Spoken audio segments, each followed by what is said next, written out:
Alrighty, guys. Welcome back to the Tuesday Tune-In. This is episode 6. And if it's your first time, we do a little brief chat as we're doing now. I'll do a 10-minute meditation, and then we will chat again and kind of reflect on some things I took away from my 10 minutes. Please comment and let me know about your 10 minutes and what you got out of your experience. But it might help if you want to check back on last week's tune-in. We talked about and meditated on this idea of loving those who we hate. And hopefully you don't hold a lot of hate towards anyone. But basically, we were searching for people that we have negative feelings toward. And we were trying to make our peace with those people and those circumstances that they might have been involved with. And the reason we're doing that is because today we're going to expand that love beyond those people that we have negative feelings toward. Today we're going to expand it toward everyone on the planet Earth. What happens when we start dreaming for love for all beings is we immediately run into those people who we can't really find that place in our heart for. So maybe and if you don't want to go back to last week, you'll still be able to get benefit out of today. But just keep in mind that when we do carry these resentments and hatred in some cases toward people, that is weight. That's our burden to bear. We carry that around with us, and it sort of it'll come out in our behavior. It's something that, how do I put it? It's like if our behavior is like a I don't know how to, like a chemical reaction. This resentment and anger, hatred, that's being added into the recipe, and it's going to affect that flavor. It's going to affect the nature of your behavior. So we do 10 minutes here. If you don't have 10 minutes, feel free to skip ahead to the end of the video, because we'll say some good things at the end there. But when you think of this love for all beings, it can be difficult to visualize an entire planet of people. Pay attention to what comes up for you. So for me, when I've done this before, I've had these images flash in my mind of like an expanding or sort of zooming out of like a bird's eye view, almost like if you were looking at a map and just zoomed out and saw more and more land. I've had this experience where like, yeah, I see like my little house, and then like the neighborhood, and then the state, and then the country, and then the world, and then maybe even like the galaxy. But I'm just trying to picture within whatever space I'm imagining, all life is in complete harmony and peace. And it's a beautiful thing to imagine and to wish for and to dream of. It's a concept we want to hold in our mind. That's what we want to hold on to instead. And as we let go of that resentment and anger and hatred, we'll replace those feelings with this love and positivity and oneness and connectedness with each other. We really want what's best for one another, and that will come out through our actions. So that's why it's a good idea to hold. And again, if there's an issue of focus, maybe you can try a mantra. Love is all there is. You could try that. I don't know if this is going to show up on the camera today, but I'll let you know when the 10 minutes is up. It makes a little beep for me. Ooh.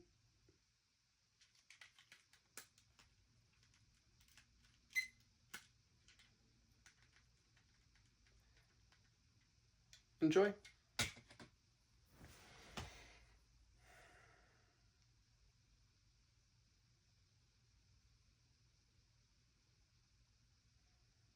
Love is all there is.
All right, that's 10 minutes, guys.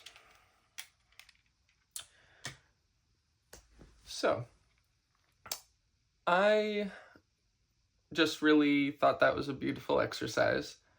By holding that positive idea in your mind, you're just opening this door into this beautiful place.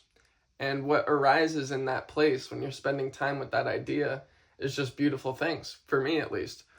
Lots of great thoughts and ideas just kept coming up, bringing me closer to everyone in my life. One of the things I thought about was unconscious biases that we have. So we all have some sort of radar that can feel out. It's almost like our taste. It's like you just know what you like and you know what you don't. So sometimes a song comes on the radio and immediately you can decide if you like it or not. Generally, you don't have to listen to the whole song and then reflect on whether you liked it or not. It's almost a immediate thing, just like flavor. You taste it. It's not like you have to let it sink in so much. Sometimes maybe, but for the most part, there's an immediate like pleasure or pain or attraction or aversion. People are the same way. You know, we come across people that immediately we feel like, oh my gosh, we're going to be best friends. Other people, you feel those sensations arise when you're around them, and it's just a negative, uneasy feeling, whatever it might be. I want to open your mind up to the idea that information, I'm not going to say it's not valuable or accurate. You might have a very good radar in that regards, but just because you feel that's not the justification you need to cut someone off from who you are. I'll give an unfortunate story. I was a manager at a restaurant when I was about 20 years old or so. And I think I was 21 at this point. But there was a girl that worked there who, and I was a very, like, open person at that job. Like, a lot of my coworkers and I were close and could talk about things that extended far beyond work. And we would all go out to brunch on Sundays and get some food after work. And so it was a very, like close, tight-knit group there. And there was this new girl that worked there. And there was a little bit of a language barrier, but also, she was often late and wasn't really picking up wasn't the fastest learner. And I started to get this feeling where I'd see her name on the schedule for when I'd look to see who I'd be working with each day. And I'd see her name and I'd kind of think like, that's too bad. Like, dang, okay, I'm going to have to work a little harder today, pick up some extra slack, this and that, whatever. Well, this sort of continued for a while, a couple weeks. And I just noticed a difference in my behavior around her versus other coworkers. So, if I'm making some food or like, this was also like a dessert spot. There's a lot of ice cream involved. So I'd be making a milkshake and she's making a milkshake right next to me. If that was one of my other coworkers, I'd probably just strike up some conversation. But with her, I kind of just like gave her the cold shoulder. It's not that if she wanted to talk to me, I would have ignored her, but I didn't have that openness. I had cut myself off from her, separated myself. And one day, unfortunately, she did not show up to work. And we all started little narratives about, she probably quit, no call, no show, whatever. But it turned out that the night before she had gotten into a car accident and passed away. And I realized how valuable she was, and we all are. Everyone on this planet has their own unique point of view regarding the human experience. And we're all in this together, and we are connected deeply, in that we're all sharing this sort of inherently common experience among all of us in our species. So I'm not trying to say that like the value that she had was just telling me her experience so I could learn, but it was more so that the bad attitude I created toward her cut me off from ever getting to like get deep and connect with her on that level that I know would have basically been beneficial to both of us. Because that's what this really, a huge part of our progress is communicating with each other and learning about each other's perspectives and seeing ourselves in another person. And if we kind of develop this attitude, which in its most extreme form looks something like, you've cut yourself off from everybody and you think you're the only one who sees things right and everyone else is like basically a moron and has nothing to offer you. The world just becomes a terrible place. You get stuck in your little box and your whole idea of reality is just all wrong. So recognize that, when you are put off by somebody, don't just take that as like, oh, well, it's okay not to like people and, I'm just not going to talk to them or, connect with them. I really encourage you not to do that. Recognize that even if the person seems as if they want nothing to do with you, that's not a reason to, start coming up with the reasons, or coming up with justifications to separate yourself from them. Another thing I thought about is, last night I put out a video where I was going to show you guys some tarot cards, and I ended up cutting that part out of the video because I rambled on for 20 minutes. But one of the things that I noticed in this deck, this is the Cosmic Tarot. I'll just pull a few cards out. There's a lot of like very close up expressions in this deck that I like, because I'll show you what I mean in a moment here. I'm just going to get like a few different ones to choose from.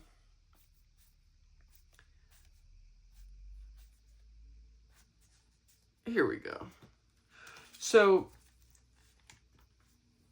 what I took away from these yesterday is like you can see these close up faces of each one of these. And what I was taking away yesterday is like these are all the same person in a way, or they're the same thing, just in different shapes and in different circumstances. You know what I mean? Like the people in our lives, we all have that same core. It's just a matter of how life has caused us to adapt and change. Ram Dass has a great example I like with trees, where you go into the forest and you see different trees, and some are crooked and some have branches that warp and wind in different directions, but you just observe it as it is and you just think, oh, that's interesting that it grew that way. Or maybe you don't even think of, why it is the way it is, but you just sort of accept it.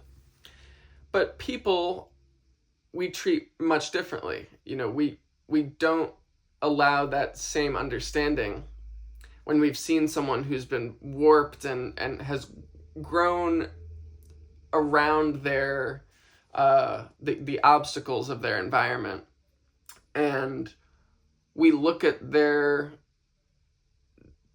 sort of curves and what makes them unique, and we kind of like judge them and almost like criminalize them for it sometimes, like make them just monsters in our mind, when really they're exactly what we are. They've just been through a different experience. So when we get to this place where we've removed that judgment, removed that filter that a society causes us to form, where someone passes our view and we just immediately start judging them and comparing them to our image of who they should be. When you've cut through this mechanism and sort of removed it, and I don't know that you'll ever remove it, but you've become aware of it and you're less responsive or reactive to it, you will have that kind of like positive and open energy that allows people to feel safe and be themselves. Like your love and your openness that we're trying to create and cultivate in our minds, holding on to that good frequency that I mentioned before the meditation, we create an environment with our energy, our attitude, that allows people who would normally maybe feel judged, or it's that type of judgment and sort of like pressure that we put on that causes people to warp and change in certain ways. It's like a lot of our personality exists to self-serve, basically. We're trying to just avoid embarrassment, we're trying to be accepted, and a lot of that judgment is just contributing to people's like desire to be different and reject who they are. And I don't know, I don't want to start getting too far off the point here, but when you do accept someone, or you have that fundamentally accepting energy, people who you might not have had the best idea of originally might open up and show you who they really are, bring down those barriers, and it'll be much easier to connect and find those commonalities among you afterwards. I think we'll leave it there today. Don't want to make it too long. I know I'm probably half an hour in already. I love you guys. Stay tuned in. Think about this space that you're creating with your presence, and how it's affecting the people around you. And also, how affected are you by the space that other people are creating? And that's another thing to think about. Maybe we'll talk about that next week, is creating that barrier, not letting other people's influence cause you to react and fall off the path. I love you guys. See you next week. Bye.